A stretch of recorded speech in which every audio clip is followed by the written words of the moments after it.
Welcome. Veg சந்தகை, veg idli, veg dosa எப்படி ready பண்ணுறது அப்படிங்கிறத பார்க்கலாம். காலையிலேயே பிரேக்ஃபாஸ்ட்டு நல்லா காய்கறிகளோடு சேர்த்துக்கிட்டோன்னா அந்த டேவே நல்லா எனர்ஜெட்டிக்காக இருக்கும். குட்டி குட்டியாக கட் பண்ண கேரட், பீன்ஸ், உருளைக்கிழங்கு ஒரு பாத்திரத்தில் போட்டு நல்லா கழுவி எடுத்துகிட்டு இன்னொரு பாத்திரத்தில் கொஞ்சமாக தண்ணி ஊற்றி வேக வச்சுக்கலாம். தாளிக்கிறதுக்கு தேவையான வெங்காயம், பச்சை மிளகாய் எல்லாம் கட் பண்ணி எடுத்து வச்சுக்கலாம். இன்னொரு பிளேட்டில் சந்தகையை நல்லா உதிரியாக எடுத்து வச்சுக்கணும். பாருங்கள், இந்த மாதிரி இருக்கணும். இனி அடுப்பு பற்ற வச்சுட்டு பாத்திரம் வச்சுட்டு லைட்டாக எண்ணெய் ஊற்றி கடுகு, வெங்காயம், பச்சை மிளகாய் சேர்த்துக்கலாம். உப்பு சேர்த்துக்கணும்.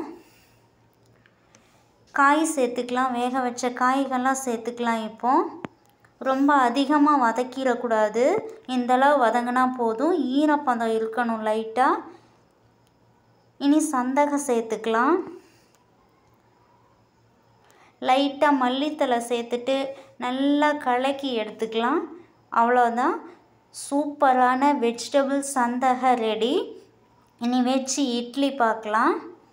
நார்மலாக இட்லி ஊற்றுற மாதிரியே தாங்க. அதில் இட்லி ஊற்றிட்டு வேக வச்ச காய்களை சேர்த்துட்டு கொஞ்சம் நேரம் நல்லா மூடி வைக்கணும்.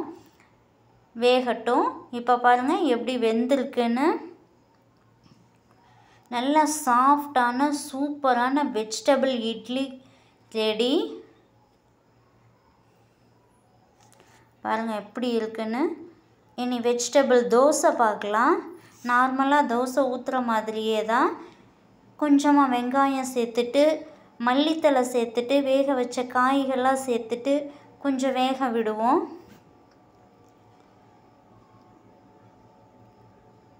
கலர்ஃபுல்லாக சூப்பராக இருக்குது பார்க்குறதுக்கே. இனி திருப்பி போட்டுடலாம். பாருங்கள், வெஜிடபிள் தோசை ரெடி.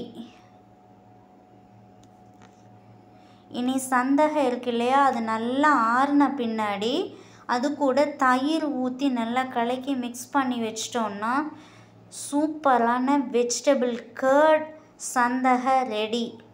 சாப்பிட்டு பார்த்துட்டு எப்படி இருக்குன்னு கமெண்டில் சொல்லுங்கள்.